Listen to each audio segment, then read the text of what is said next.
Okay student, you understood the last property. फिर से बोल रहा हूँ ये 3/3 डिटरमिनेंट के लिए। Here if we interchange R2 and R3, ये एक डिटरमिनेंट गिवन है, इसका तो कुछ वैल्यू आएगा। You can find the value of determinant. जब हम R2 R3 को इंटरचेंज करेंगे, ये डिटरमिनेंट कैसे चेंज होगा? ऐसे चेंज होगा। इसके साथ एक नेगेटिव साइन अटैच करके हम बीच में इक्वल साइन दे सकते हैं। मतलब ये equal to negative of interchange R2 R3 and right on the determinant. Let's say इसका वैल्यू अगर 50 आ रहा है, ये डिटरमिनेंट का वैल्यू -50 आएगा, then if we take minus the value will be adjusted. You are getting. Then property 5 क्या है देखो। What is property 5? If any two rows और columns of a determinant are identical, identical मतलब exactly same. Any two rows और columns अगर identical होगा मतलब same होगा, its value is 0। That is, पहले एक 2/2 डिटरमिनेंट लेके देखो, बहुत इजी है। अगर मैं R1 में AB लिख रहा हूँ, R2 में भी AB लिख रहा हूँ, मतलब I am making these two row identical. इसका वैल्यू तो ऑब्वियसली 0 है। कैसे 0? देखो, इसका प्रोडक्ट AB आ रहा है माइनस इसका प्रोडक्ट AB आ रहा है, तो 0। तो कोई भी डिटरमिनेंट में अगर 2 रो या फिर 2 कॉलम आइडेंटिकल होगा तो उसका वैल्यू हमेशा 0 आएगा। तो हम लिखेंगे R1 = R2, इसमें R1 = R2, सो इसका वैल्यू 0 आएगा। वैसे 3/3 के लिए भी होगा। ABC PQR 2 रो सेम है। तो तुम घर में क्या करो, एग्जाम्पल लेकर देखो। लेट्स से 1 2 3 1 2 3, यहाँ पर 4 5 6, कुछ भी सिंपल एलिमेंट्स लेके देखो। अगर 2 रो या फिर 2 कॉलम आइडेंटिकल होगा तो 0 होगा। फिर भी मैं इसका प्रूफ बता रहा हूँ। 3/3 के लिए, वो 2/2 के लिए भी ट्रू होगा। Let A = I have written this determinant. अभी मैं क्या कर रहा हूँ, I will prove this is equal to 0 with the help of the previous property 4। बहुत ईजी है। देखो अभी मैं क्या लिख रहा हूँ, इस डिटरमिनेंट में प्रॉपर्टी अप्लाई कर रहा हूँ, property 4।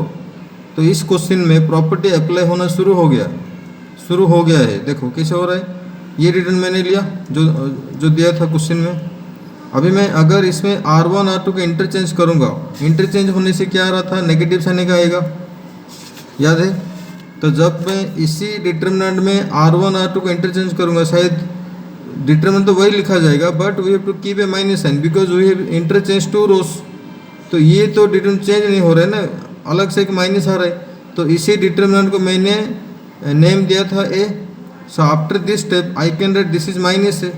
That is we have A = -A। This minus A bring this side 2A = 0।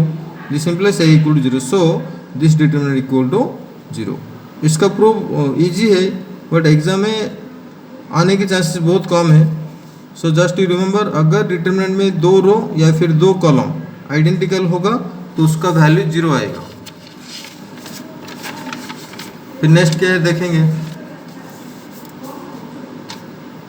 Property number 6, let A is any determinant, K is any scalar. Scalar पता है, स्केलर मतलब कुछ भी कांस्टेंट, कुछ भी नंबर। देन K × A, देखो careful देखो, K एक नंबर है, A एक डिटरमिनेंट है। मतलब डिटरमिनेंट दिया जाएगा, कुछ नंबर्स होगा या फिर कुछ एलिमेंट्स होगा। Then K × A is obtained by, अगर A दिया जाएगा, K दिया जाएगा और K फाइंड करने के लिए पूछा जाएगा, तो हम क्या करेंगे, वही है property. Obtained by multiplying K with, this is very important, with any 1 रो और एनी 1 कॉलम। एनी 1 रो और एनी 1 कॉलम। मैट्रिक्स में क्या हो रहा था, अगर कोई मैट्रिक्स दिया जाएगा, K कुछ स्केलर होगा, तो KA हम कैसे फाइंड करते थे, उसमें हम क्या करते थे, K को हर एलिमेंट में मल्टीप्लाई करते थे, बट डिटरमिनेंट में वैसे नहीं होगा। This is the one of the important difference between determinant and matrix. For example let A = मैंने एक 3/3 डिटरमिनेंट लिया। देन अगर कोई मुझे पूछेगा 3A फाइंड करो, तो that depends on me how to write 3A। The thing is, the properties, A तो ये है, 3A मतलब 3 will be multiplied with any 1 row or any 1 column. That is our choice. We can multiply 3 in any 1 row or any 1 column. In the answer, I have multiplied 3 in the second row.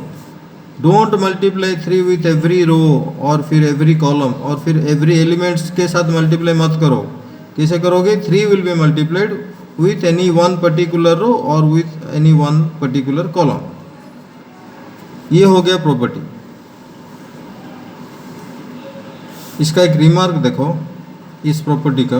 Remark क्या है, I have taken a determinant. Carefully सुनो, ये बहुत important है this concept. मैंने एक determinant लिया 10, 20, 32, 4, 8, 3, 18, 21। इस एग्जाम्पल में तुम सीखोगे डिटर्मिनेंट से हम कॉमन कैसे लेते हैं।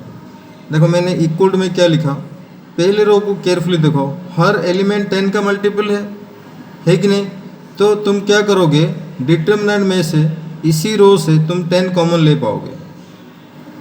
समझ में आ रहा है, क्योंकि फर्स्ट रो का एवरी एलिमेंट 10 का मल्टीपल है, पहले रो से तुम 10 को कॉमन ले जाओ। I have not written here but we should write take 10 common from R1। मतलब डिटर्मिनेंट से अगर हम कॉमन लेंगे then we will not take common from throughout the determinant, we will take common either from one row or from one column। इसी रो से 10 common आ गया। फिर second row को देखो, ये 2, 4, 8 लिखा है, I think 2 is common factor, तो यहाँ से 2 कॉमन ले जाओ, 2 कॉमन ले जाओ यहाँ से। तो ये क्या बचेगा, 1, 2, 3, 1, 2, 4 बचेगा, वो लिखा है। यहाँ से जब मैंने 10 कॉमन लिया, इधर बचेगा 1, 2, 3, 1, 2, 3 लिखा गया है। थर्ड रो में से क्या कॉमन आ रहा है, देखो थर्ड रो में से 3 का मल्टीपल है सब, तो 3 कॉमन ले सकते हैं हम। जब हम 3 कॉमन लेंगे, ये 1 बनेगा, ये 6 बनेगा, वो 7 बनेगा, दिस एलिमेंट।